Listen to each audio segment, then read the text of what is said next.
저는 오늘 누가복음 12장 27절부터 32절의 말씀에 힘입어 염려에서 벗어나려면이라는 제목으로 여러분과 은혜 말씀을 나누고자 합니다. 이스라엘에서 많이 피는 꽃이 있습니다. 우리가 백합화 하면 릴리라고 하죠. 우리 한국에서 피는 백합화는 붉은색인데 이스라엘에서 말하고 있는 백합화는 붉은 아네모네 꽃이라고 합니다. 되게 화려하고 아주 붉고 아름다운 우리나라의 동백꽃과 같은 비슷한 꽃이 이스라엘에 많이 피고 자주 핀다고 합니다. 예수님은 항상 제자들에게, 여러 사람들에게 말씀을 하실 때에 비유로 표현하셨습니다. 비유를 해서 이해가 쉽게끔 말씀을 전달하셨습니다. 오늘 본문에서도 우리가 27절에 제일 먼저 나오는 단어가 백합화입니다. 이 백합화를 생각하여 보라고 예수님께서 말씀하고 계십니다. 그래서 제가 좀 전에 말씀을 드렸지만 이스라엘의 이 아네모네 꽃은 자주 피는 꽃인데 예수님과 제자들이 말씀을 나누고 있는 그 장소에도 아마 이 꽃이 피었으리라 생각이 되어집니다. 그래서 그 성경의 왕들은 어떤 옷들을 입느냐, 이 꽃이 붉은 옷을 입었던 것과 같이 이 이스라엘의 왕들, 고대 왕들은 붉은 자주색 옷을 많이 입었다고 합니다. 그런데 예수님은 솔로몬이 오늘 모든 영광으로 입었던 것이 이 꽃 하나만큼 훌륭하지 못하다라고 12명의 제자들에게 아주 분명하게 말씀해 주셨어요. 예수님은 백합화가 실로 만들거나 옷을 짜서 집어서 만든 것이 아니라 하나님이 입히신 것이라고 자세하게 말씀해 주십니다. 꽃들도 아무데나 피는 들풀도 하나님께서 입히시거늘 하물며 너희들을 입히시지 않겠느냐. 벌거벗기고 추운 겨울날 얼어 죽게 만들겠느냐 하시는 뜻에서 제자들에게 예수님은 반문하시며 말씀을 하셨습니다. 이 말씀이 제자들에게는 어떤 의미가 있었을까요? 함께 오늘 본문의 말씀, 누가복음 12장 이 본문의 말씀을 함께 살펴보시면서 주님께서 우리들에게 주시는 깊고 오묘한 교훈을 나누고자 합니다. 12명의 제자들은 모든 것을 버려두고 예수님을 쫓았습니다. 생업을 포기하고 가족들조차도 내버려두고 쫓았어요. 그들은 자신들이 내일에 대한 희망, 모든 것들을 누구에게 걸었느냐, 그 앞에서 말씀을 비유로 가르쳐 주시는 예수님께 모든 걸 걸고 따르고 쫓았습니다. 그리고 3년이라는 세월, 그 시간이 흘렀습니다. 그들은 예수님이 말씀하신 하나님의 나라가 무엇인지를 매일매일 전도 여행도 하고 예수님과 밥도 먹고 성경을 공부하면서 또한 비유법으로 말씀해 주시는 자상하신 예수님의 가르침을 통하여 배우는 중이었습니다. 누가복음 12장 1절을 보시면 무리수가 수만 명이 모였답니다. 12장 1절을 보시면 나요. 수만 명이 모여서 서로 엉키고 부딪힐 만큼 상황이 벌어져요. 이 무리 중에 한 사람이 딱 나타나서 앞서서 예수님께 질문을 합니다. 그 말씀이 12장 13절에 나옵니다. 우리 다 같이 읽겠습니다. 시작. 선생님, 내 형을 명하여 유산을 나와 나누게 하소서. 아마 이 사람은요, 형과 유산 상속의 문제로 인하여서 싸움이 있었던 것 같아요. 특히 자기에게는 유산을 좀 적게 주게 만들고 또 형이 유산을 많이 가로채서 유산 싸움 중에 있었던 사람인 것 같습니다. 이에 대하여 예수님께서 자상하게 말씀해 주셔요. 말씀을 보겠습니다. 누가복음 12장 14절부터 15절 말씀 읽겠습니다. 시작. 이르시되 이 사람아, 누가 나를 너희의 재판장이나 물건 나누는 자로 세웠느냐 하시고 그들에게 이르시되 삼가 모든 탐심을 물리치라. 사람의 생명이 그 소유에 넉넉한 데 있지 아니하니라 하시고, 예수님께서는요, 이 사람이 질문한 그 질문에 대해서 직설적으로 응답해 주시지 않았어요. 재산 문제에 대한 판결보다는 그 사람 안에 있는, 그 심령에 있는 그 탐심에 대한 부분을 예수님은 다루시기를 원하셨습니다. 그래서 예수님은 사람의 생명이 그 소유에 넉넉한 데 있지 않다라고 말씀을 하셨습니다. 돈이 많다고 해서 풍성한 삶을 사는 것이 아니라 생명력 있는 삶을 살려면 탐심을 물리치는 것이, 마음속에 있는, 생각에 가득 차 있는 세상 무력에 대한 탐심을 물리치는 것이 더 중요함을 예수님이 그 유산상 속에 대하여 질문하는 그 한 사람에게 대하여, 또한 제자들에게 대하여, 오늘날 우리에게 대하여 말씀해 주셨습니다. 그러시면서 예수님은 한 어리석은 부자의 비유를 또 이야기하십니다. 예수님 참 이야기꾼이에요. 참 이해하기 쉽고 또 비유를 해주셔서 참 이해하기 쉽도록 자상하신 예수님의 그 성품을 오늘 12장에서 우리는 느끼게 되는데요. 그 부자는 밭에 소출이 풍성했다고 이야기하십니다. 농사할 때마다 100배, 200배 엄청나게 열매들이 주렁주렁 맺히는 것입니다. 그래서 그 부자는요, 수확이 많이 거두겠구나, 열매가 많이 맺혔구나, 이것을 추수하여 곡식 쌓아둘 것이 없구나, 이 곡식들을 더 많이 쌓아놓기 위하여 더 큰 곡간을 짓고 곡식을 쌓아두어야 되겠다 생각했습니다. 그는 그런 계획을 실행으로 옮깁니다. 그리고 자기 자신에게, 하나님이 아니라 이웃들에게 말하는 것이 아니라 자기 자신에게 이야기합니다. 자, 이제 여러 해 쓸 것을 많이 쌓았으니 평안히 쉬고 먹고 마시고 즐거워하자. 한마디로 뭐 하자는 거예요? 에브리데이 파티하자는 거예요. 일어나서 먹고 마시고 싸고 먹고 마시고 싸고 그러면서 어떻게 춤추고 노래하고 맨날 즐거워하자. 이 부자는 그렇게 자기 자신에게 맨날 파티하자 얘기합니다. 이 부자에 대한 예수님의 결론은 무엇이었을까요? 우리 다 같이 보겠습니다. 누가복음 12장 20절부터 21절 말씀이에요. 우리 다 같이 읽겠습니다. 시작. 하나님은 이르시되 어리석은 자여, 오늘 밤에 내 영혼을 도로 찾으리니 그러면 내 준비한 것이 누구의 것이 되겠느냐 하셨으니 자기를 위하여 재물을 쌓아두고 하나님께 대하여 부요하지 못한 자가 이와 같으니라. 아멘. 재물을 모으는 것에 대해 잘못됐다, 나쁘다 말씀하신 것이 아닙니다. 재물을 모으는 그 목적에 대해, 그것에 대해서 예수님은 타치하지 않으셨어요. 자신을 위해서만 재물을 쌓고 하나님께 대해서 부요하지 못한 것이 얼마나 허무한 삶인지 거기 모였던, 말씀을 듣고 있었던 무리들에게 예수님은 말씀하셨습니다. 이어지는 장면에서 예수님은 이제 제자들만을 상대로 말씀하십니다. 이제 무리들 가운데 무리들은 보내고 제자들만 모아서 예수님이 심층적으로 교육하셔요. 바로 22절부터 23절의 말씀입니다. 우리 읽겠습니다. 시작. 또 제자들에게 이르시되 그러므로 내가 너희에게 이르노니 너희 목숨을 위하여 무엇을 먹을까, 무엇을 입을까 염려하지 말라. 목숨이 음식보다 중하고 몸이 의복보다 중하니라. 예수님은 이 말씀을 하시면서 예수님은 새와 꽃을 예를 들어서 이야기하십니다. 누가복음 24장 4절의 말씀에는 새 중에 까마귀를 또 예를 드셔요. 읽겠습니다. 시작. 까마귀를 생각하라. 심지도 아니하고 거두지도 아니하며 골방도 없고 창고도 없으되 하나님이 기르시나니 너희는 새보다 얼마나 더 귀하냐.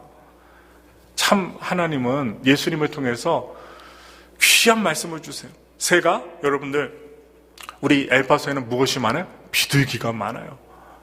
지나가다 보면요, 비둘기들이 그냥 이렇게 핍절한 것이 아닙니다. 빼빼 말라가고 다이어트한 비둘기들 저는 엘파소에서 본 적이 없어요. 여러분 차 타고 다니시면요, 이렇게 유턴을 하거나 시그널이 있는 데서 비둘기들 한번 보세요. 비둘기들이 닭둘기입니다. 얼마나 토실토실한지. 와, 이 미국 분들은 성품이 온유하시고 좋으셔서 집 앞에다가, 특히 우리 교회 앞에도 그 펜스 앞에다가 어떤 분이 뭐 이렇게 모이를 주는 것 같아요. 새벽 예배 오고 갈 때 비둘기들이 옹기종기 한 12마리, 한 20마리가 모여 있어요.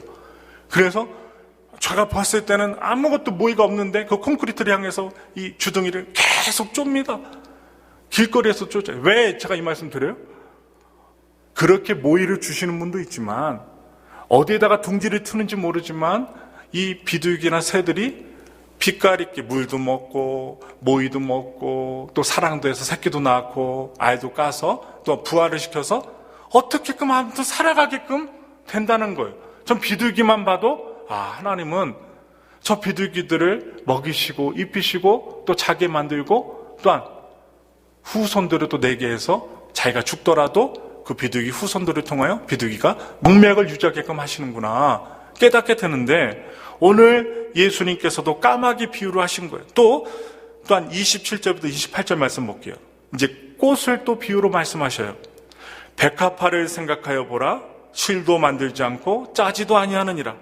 그러나 내가 너에게 말하노니 솔로몬의 모든 영광으로도 입은 것이 이 꽃 하나만큼 훌륭하지 못하였느니라.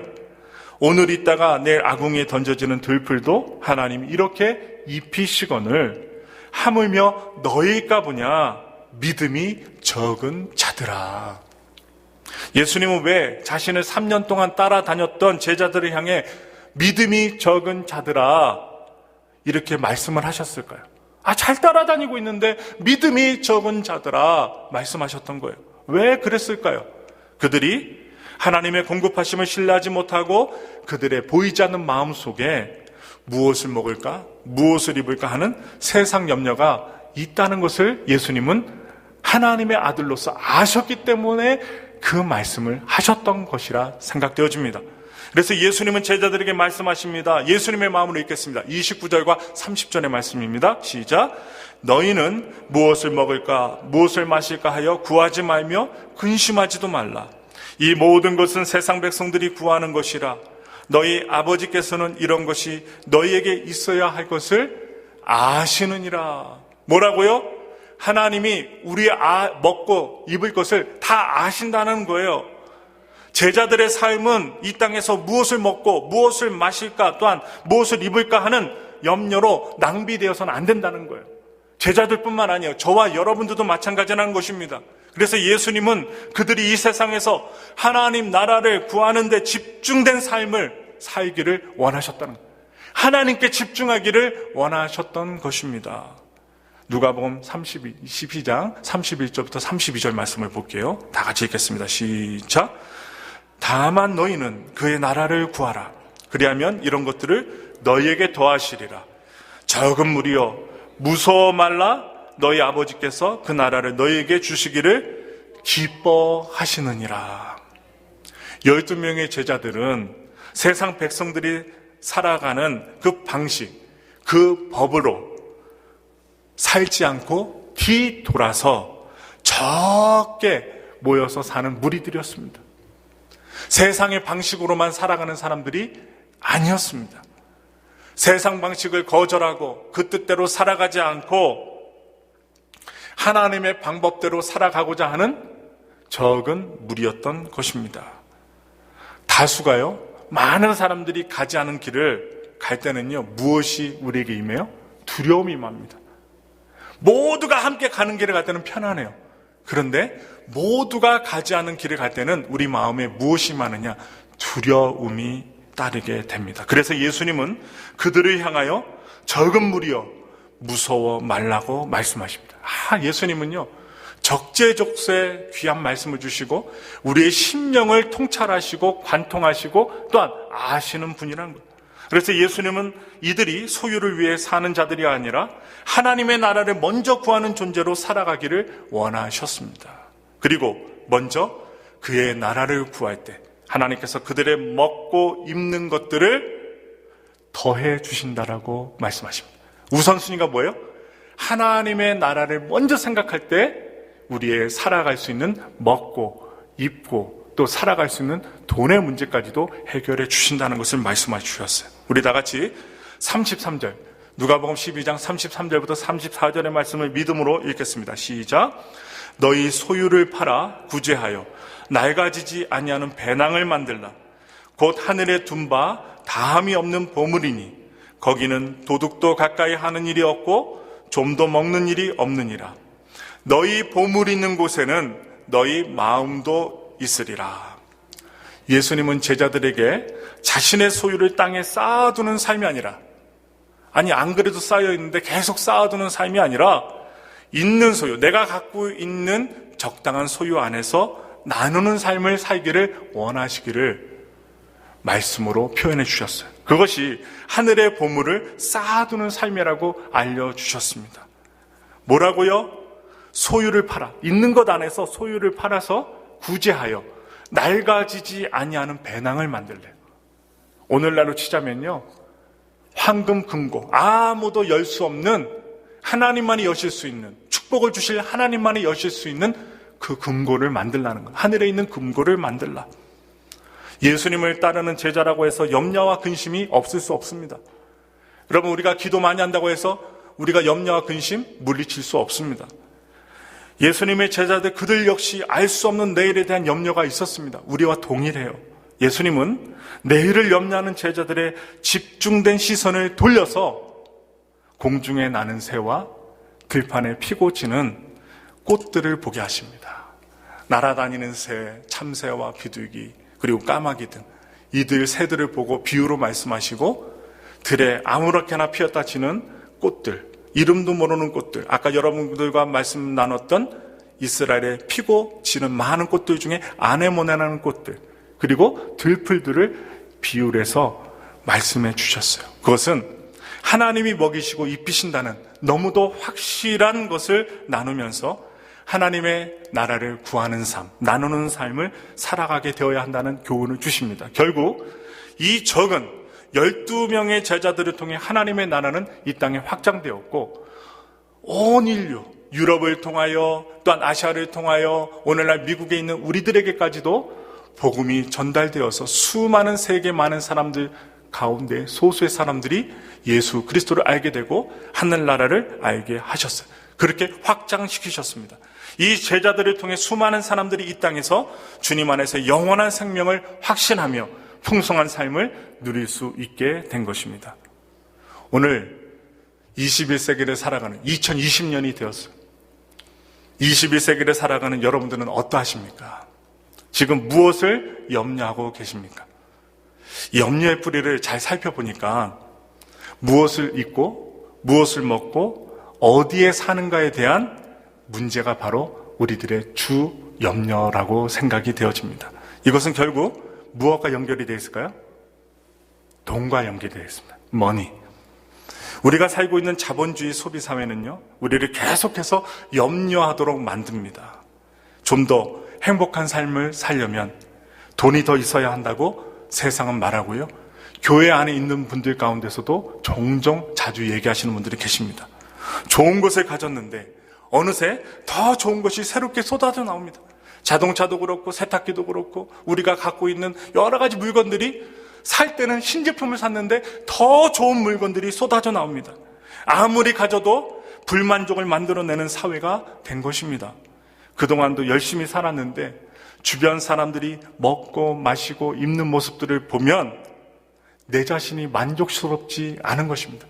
그냥 행복하게 살았는데 여자분들은 친구가 좋은 집을 사서 집들이를 하면 집들이 갔다 와서 뭘 받아요? 스트레스 받는 거야. 스트레스 받아요.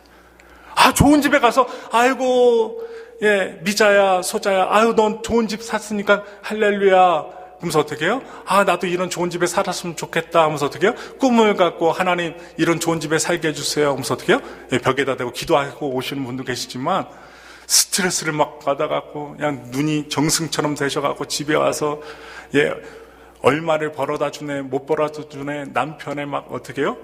등짝을 갖다 스매싱 하시면서 나는 몇십 년 동안 살아도 그런 집에 못 사니 나는 불행한 여자로다 하면서 어떻게 해요? 바가지를 박박 긁는 분도 계신다는 거예요. 여러분, 비교하면요 불행해집니다. 불행해져요. 그래서 불만족을 가져오는데 비교를 하니까 불만족이 오는 거예요. 그동안도 열심히 살았는데 주변 사람들이 먹고 마시고 입는 것을 보면 만족스럽지 못합니다. 내 자신이. 그래서 그 수준을 누리기 위해서는 다시 돈 버는 현장으로 들어가야 되는 거예요. 또한 힘든 삶이 반복된다는 사실입니다. 그래서 예수님은 너무도 정확히 이 세상을 진단하시고 판단하셨어요. 무엇을 먹을까, 무엇을 마실까 하는 것은 세상 백성들이 구하는 것이라는 것, 바로 그런 지적을 예수님이 정확하게 지적하십니다. 오늘날 여러분 TV를 켜보세요.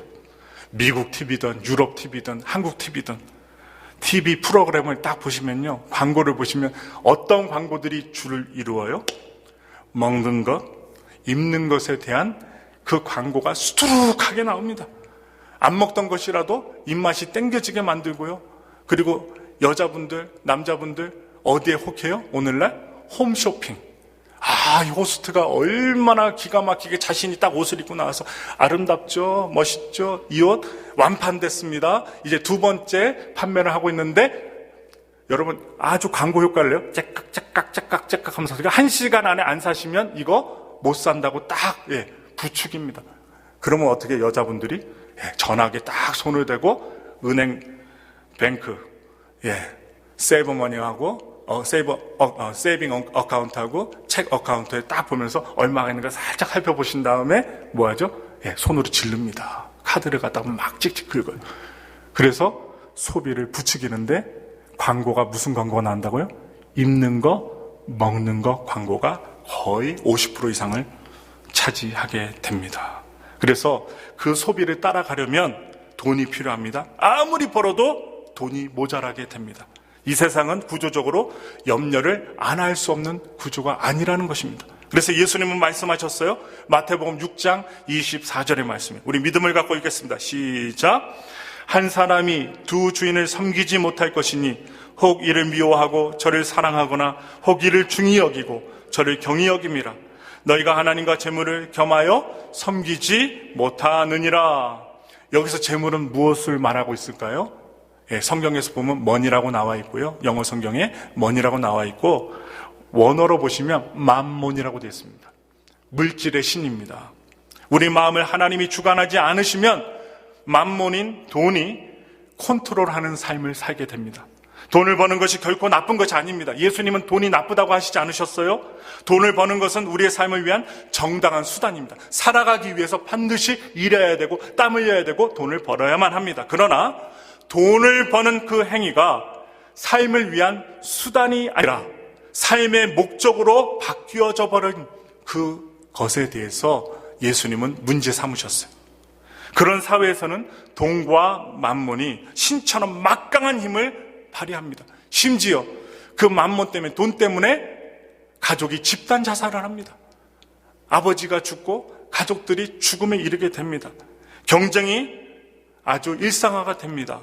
경쟁에서 살아남은 자가 안정적으로 누릴 수 있기 때문입니다. 그래서 어려서부터 경쟁의 현장으로 아이들은 내몰리게 되고 남편들도 삶의 현장에서 경쟁을 하고 또한 어려움 속에 스트레스를 받고 살아가게 됩니다. 이런 사회에서 부자는 더 부자가 되고 대다수의 사람은 가지지 못한 자가 된다는 사실이에요.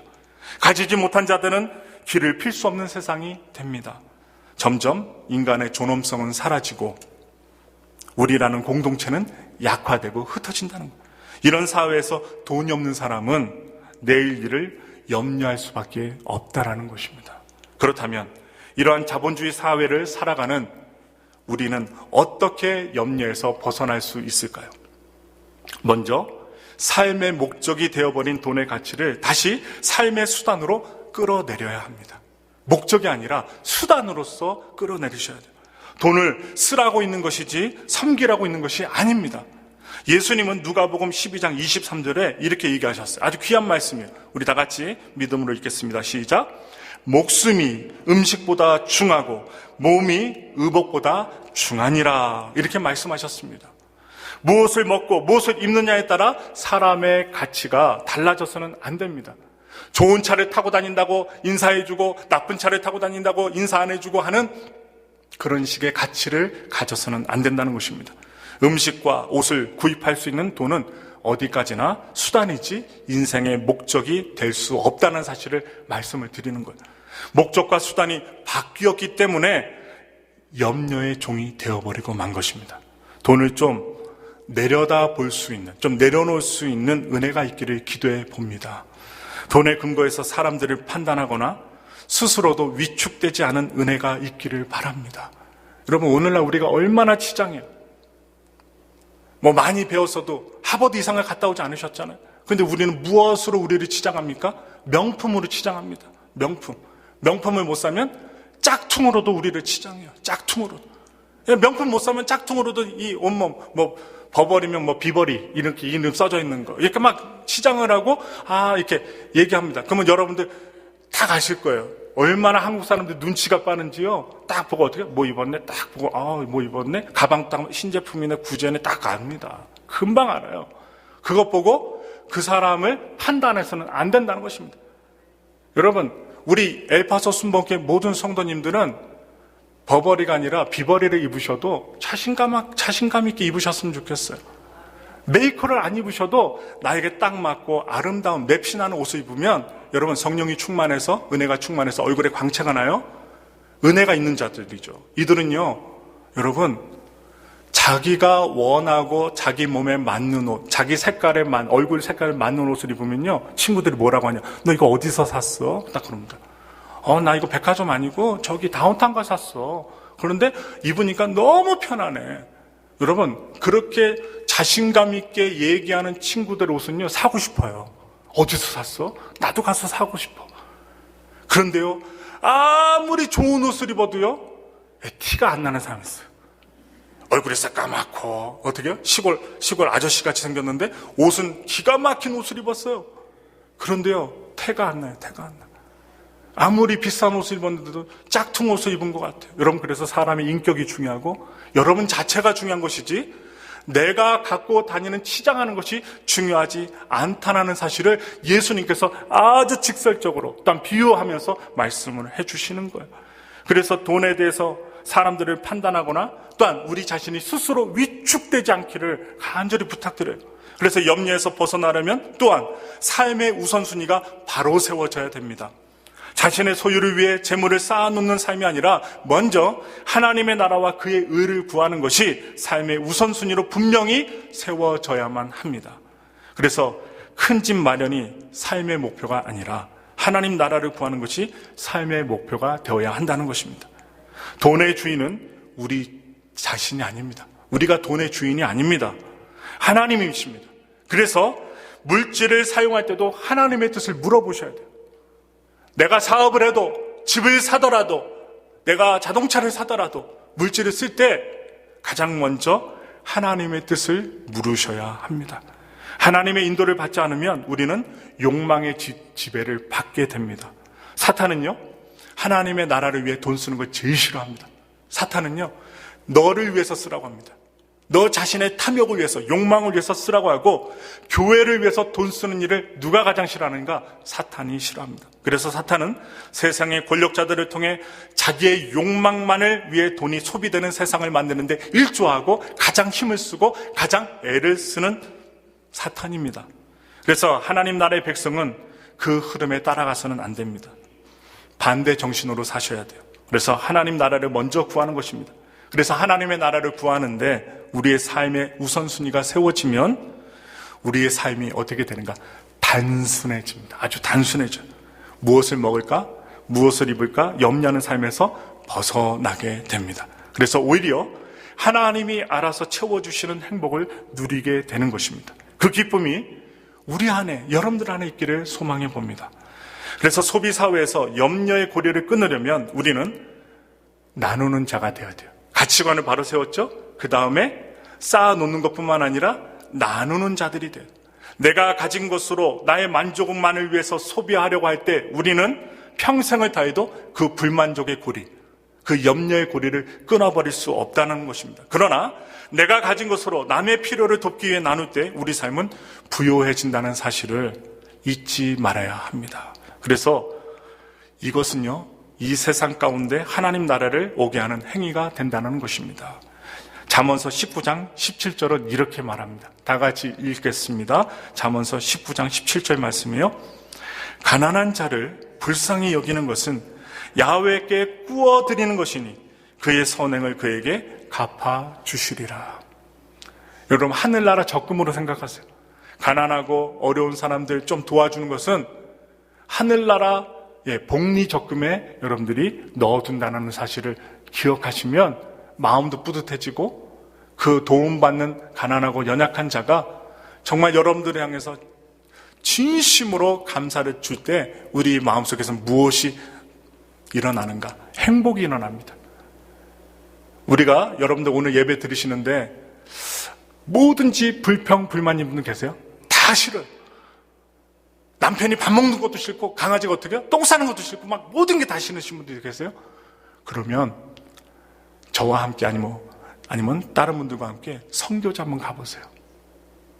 아프리카나 아니면 동남아시아나 정말 $1가 없어서 완전히 갈비뼈가 드러나고 정말 핍절한 아이들 볼 때 정말 엉엉 울 때가 있었는데 선교지 가서 어느 때였냐 어린아이가요 거의 한 달에 못 먹은 것 같아요. 그래서 막 성도님들의 헌금을 갖고 구제품을 갖고 갔는데 차를 타고 오토바이를 타고 막 몇십 리길을 들어갔는데 애가요 힘이 없으니까 누워있어요.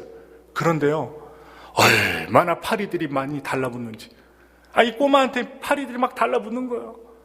우리 같으면 힘이 좋아갖고 여러분들 뭐 고기 스테이크 많이 드셔갖고 어떻게 파리 갖다 박살내지만 한 달 동안 애가 밥을 못 먹고 죽도 못 먹던 애가 누워있는데 파리가 이렇게 얹어있는데요 이놈의 파리들이 도망도 안 가요. 웬만한 손짓하고 파리에도 눌려갖고 아이가 눌린 상태에서 파리가 콧구멍 동굴로 들어가고 입으로 들어가고 하는데도 아이가 아무런 힘이 없어서 어려움 가운데 있는데 거기 찾아오셨던 권사님이나 집사님들 막 하염없이 우는 거예요. 하나님 내가 잘못 살았습니다.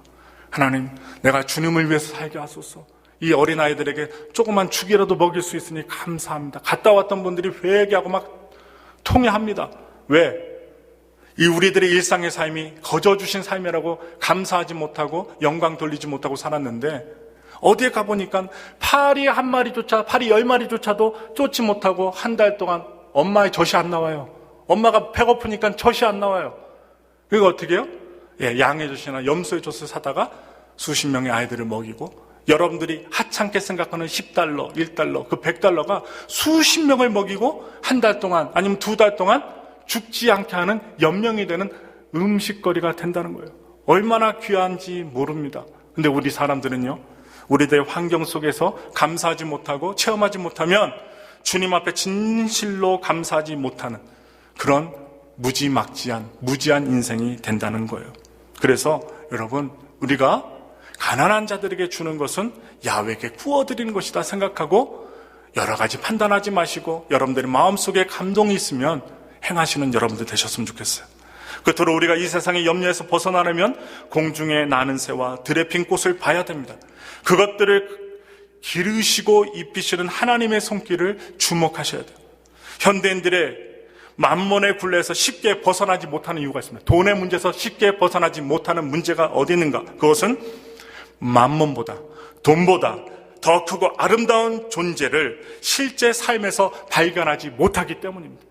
가장 작은 것에서 하나님의 섭리를 발견하지 못하기 때문입니다. 그래서 우리의 삶이 세상의 물질을 얻기 위해 분주한 삶이 되지 않기를 바라면서 세상은 이 두 손에 만몬이 돈이 가득한 사람을 부러워할지 모릅니다. 그러나 이 땅에서 진정한 부자는 하나님을 소유한 사람입니다. 하나님이 내 안에 있는 거예요. 내가 나쁜 짓을 할 때 하지 마. 사랑하는 딸아, 아들아, 선을 행하라. 하나님의 뜻을 구하라 하면서 하나님과 동행하는 사람이 가장 부자인 것 같아요. 세상의 흐름 때문만이 아니라 하나님의 영원함에 이끌림을 받는 사람이 진정 부유한 사람이에요. 하나님께서는 그 나라를 우리에게 주기를 기뻐하십니다. 하나님은 그의 나라를 먼저 구하는 자에게 모든 것을 더해 주신다라고 말씀해 주셨어요. 공중의 새를 기르시는 하나님, 붉은 들꽃을 아름답게 피게 만드시고 또한 시들게 하시는 하나님, 그 하나님을 확신하며 예수님은 그의 제자들에게 말씀하셨습니다. 하물며 너희일까 보냐, 너희를 굶길까 보냐, 너희를 옷을 못 입힐까 보냐. 예수님의 입술을 통하여 고백하십니다. 돈이 위세를 떨치는 이 세상에서 우리가 염려하지 않기로 결단하는 것, 그것은 가장 시급한 영적인 전쟁입니다. 이 세상의 흐름에 압도당하는 것이 아니라 하나님을 신뢰하고 하나님을 의뢰하며 이 땅에 하나님 나라의 새로운 질서를 만들어내시는 여러분들이 되셨으면 좋겠어요. 며칠 전에 우리 엘파소 교회협의회에 계시는 한 목사님이 하늘나라 가셨어요. 나이는 72세입니다. 49년생인데 늦게 하나님의 부르심을 받아서 라스크루세스라는 이 오지에 오셔서 열심히 복음을 전하시고 쾌획도 하셨어요. 저는 주변의 분들이 이렇게 하늘나라 가셨을 때 교훈을 받습니다.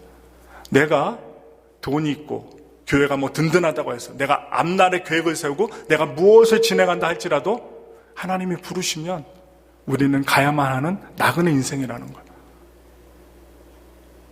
여러분들, 우리의 삶이 정말로 영적으로 하나님 안에서 풍요로운 삶을 사시기를 오늘 이 시간 기도하기 원합니다. 하나님이 부르셨을 때 주님, 내가 주님께로 갑니다. 주님께로 갔는데 우리가 하나님의 목적 삼고 만몬과 물질을 내 목적으로 삼지 않고 살았다면 분명히 하나님께서 우리를 칭찬하실 거예요. 잘하였도다. 사랑하는 아들아, 딸아, 이리 오너라. 그러면서 크고 넓은 하나님의 은혜를 또한 하나님의 복락을 주실 것입니다.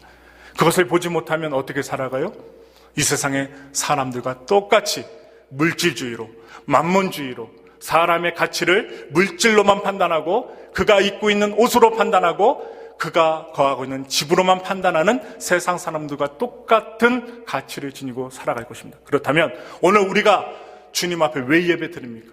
하나님의 성품을 담고 예수님의 성품을 담고 연어처럼 거슬러 올라가는, 세상을 따라가지 않는, 물질이 많더라도 하나님께 1푼도 드리지 못하는 불쌍한 연약한 인생이 아니라 하나님께 드리고도 더 풍요로운 은혜를 부여받고 또한 내 주변을 살리고 또한 내 주변에 있는 어렵고 힘든 사람들에게 빛과 소금의 역할을 감당할 수 있는 믿음의 거부들이 되신다면 내 가족뿐만 아니라 내 삶이 아름답고 풍요로울 것이며 우리가 주님께서 부르시는 그날 그 나라 갈 때는 찬송 부르며 기뻐하며 주님 나라로 갈 것을 확신합니다. 그러한 믿음의 거부들이 되시기를, 염려를 끊어버리고 하나님 주의로 살아가시고 예수님 주의로 살아가시고 또한 하늘의 공중의 새와 들풀들까지 입히시는 하나님의 놀라운 경이로운 그 은혜를 누리실 수 있는 저와 여러분들이 되시기를 예수님의 이름으로 축원합니다.